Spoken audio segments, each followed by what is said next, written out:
I stand on the precipice of madness and self-loathing during these isolated times, specifically during the early hours. The worst kind of thoughts plague my mind. Thoughts I abhor, thoughts which I have no affinity towards, yet still they percolate to the surface to torment me. Compounded with the guilt, sleep prevents me from doing everything I wanted to do during this time. I thought this would be a time to actualize, to grow, before I formally enter into an independent stage of adulthood. I know it still can be.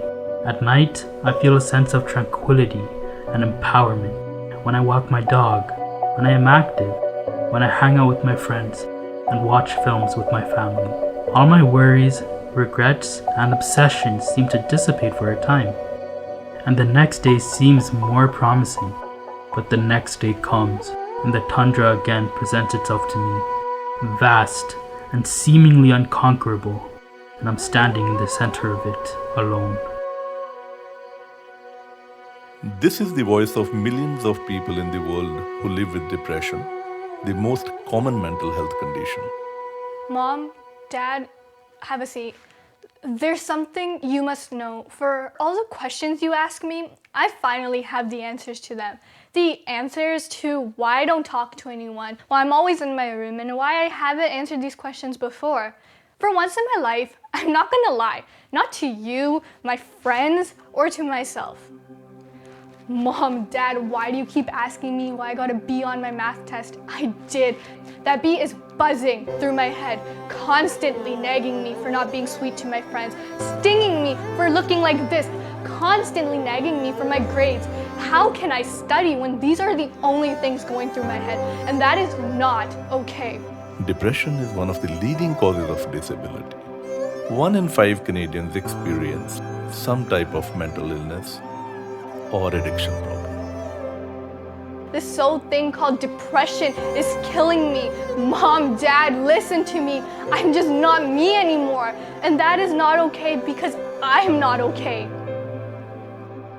MEHAR is an emerging not-for-profit organization and is brainchild of founder member Rekha Vaishnav, who has personally experienced mental health challenges. She is a mental health professional and strongly believes in power of education and awareness in reducing stigma around mental illness. Brain is the most important part of human body. And just like other organs, it also may get impaired. In spite of this reality, why there is so much stigma, so much discomfort, and even shame in accepting the existence of mental illness. Even though mental health problems affect the lives of millions of people globally, the topic of mental health is often ignored and avoided, and a huge number of people suffer in silence. And therefore, it becomes not only important but inevitable to take an initiative to change our outlook. MEHAR makes a distinct contribution in spreading awareness around mental health by utilizing various forms of art. It's evident that art has the power not just to heal, but provoke, challenge, and inspire our minds. It makes us aware of the issues that are deeply impacting our lives. It gives us a multi-sensory learning experience. Thank God the door was open and I could enter. Muskan, get up! And what's all this mess? Looks like you haven't cleaned your house for weeks. Get up, let's go. I did not. Does it even matter? Oh, Muskan, you forgot?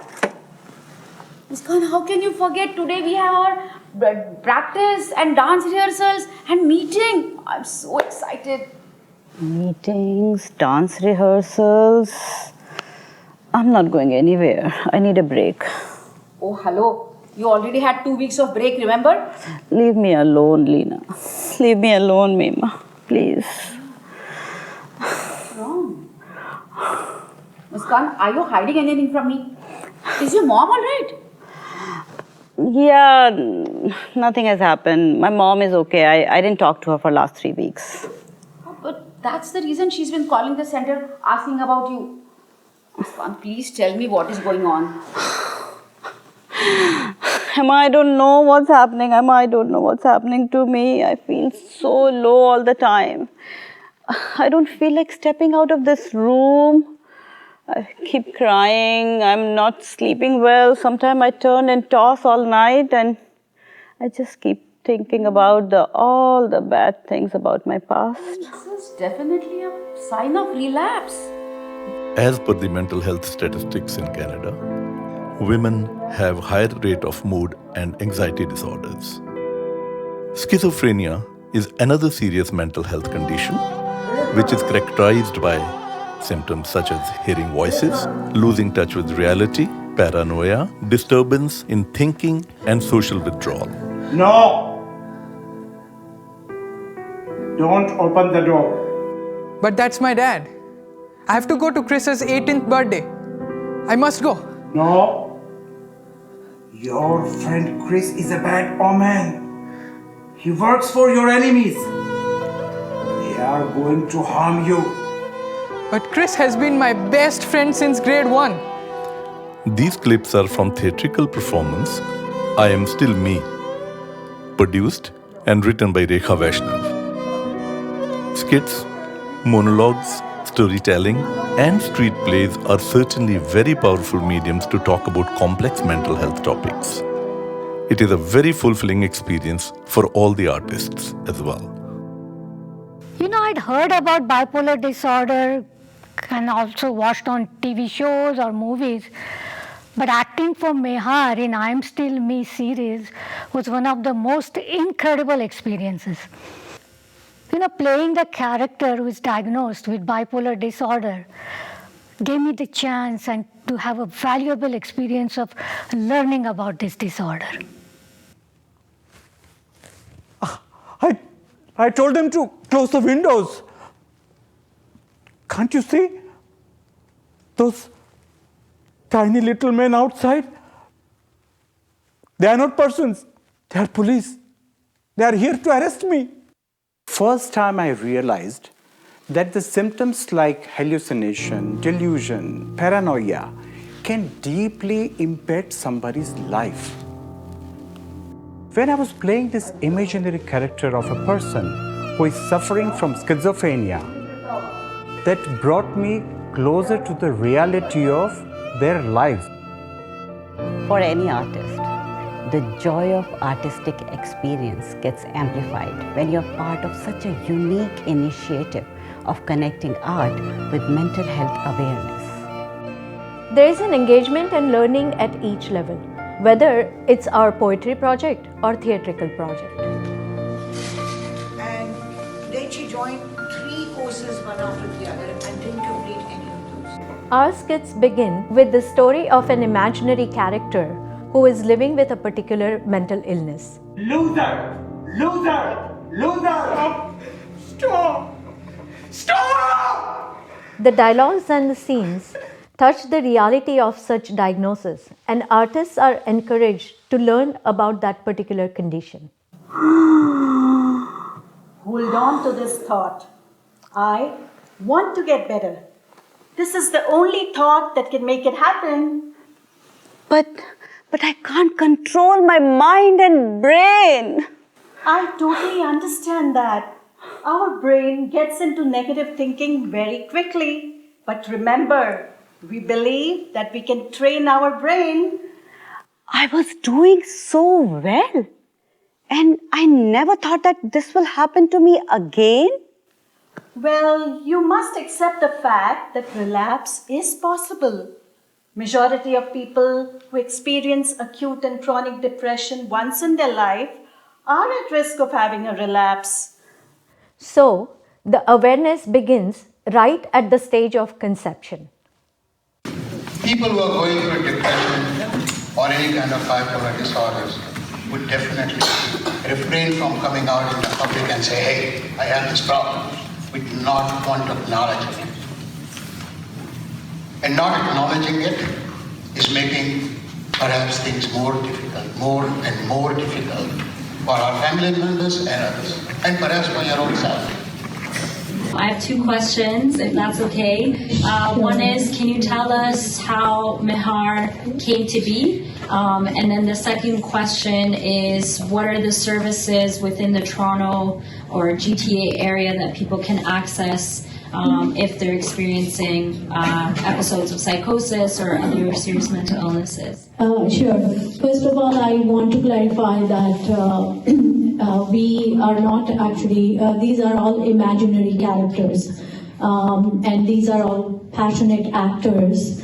They may or may not have experienced mental health issues in their life, which is not disclosed, but just because they understand that this is very important to talk about these things and spread awareness in a very artistic and very unique format. Since the inception in January 2018, MEHAR has successfully delivered several programs in form of theatrical presentation, musical concerts, and poetry.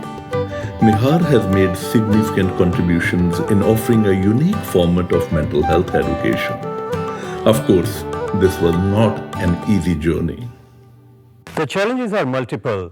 To incorporate art with entertainment, to continuously create new art forms which can generate awareness around mental health, to bring in passionate people like artists, supporters, the community members, and the most important is to get funding for such a unique and novel idea. Social media helps us a lot in spreading the message.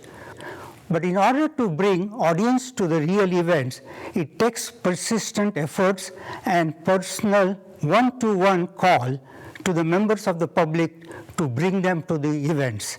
My appeal to all of you, whenever there is an event organized by MEHAR, please do support us and do participate.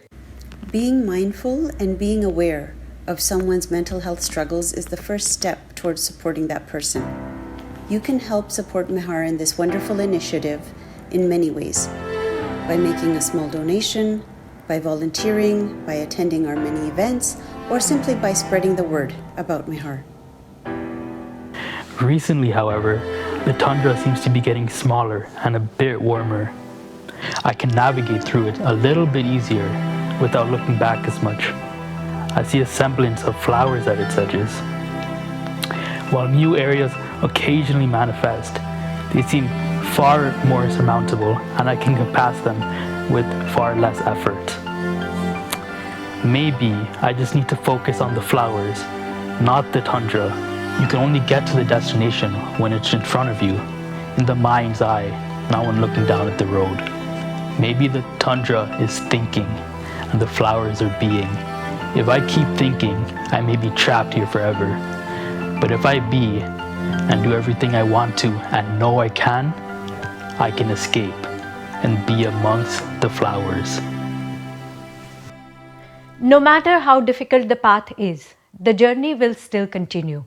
On behalf of all who live with some kind of mental health challenge, I want to appeal that even though I had a diagnosis of postpartum psychosis, it does not and should not make me any less as a human being. In spite of my diagnosis, I am a mother, I am a wife, I am a social worker. Don't take away all these things from me, because I am still me. When he thought that life is a song, people were out to prove him wrong. When negativity pulled down like wet sand, his heart leapt out for a helping hand. When to new heights he wished to soar, there was no one to help, no one to assure. When he tried walking on a tightrope, people said, he is hoping against hope. When like his friends he chose a profession, people said, he has unrealistic ambition. Now he puts a brave face but fights with fears. In some weaker moments, he sheds some tears. Some days are blessed, some days are bad. There are exuberant moments and some sad. He tries his best to dispel negative thoughts. Sometimes they entangle in undesirable knots. Colors of life could have different textures if people around could show positive gestures. With a mind so fertile, His intellect has no border while he still copes with his mental disorder.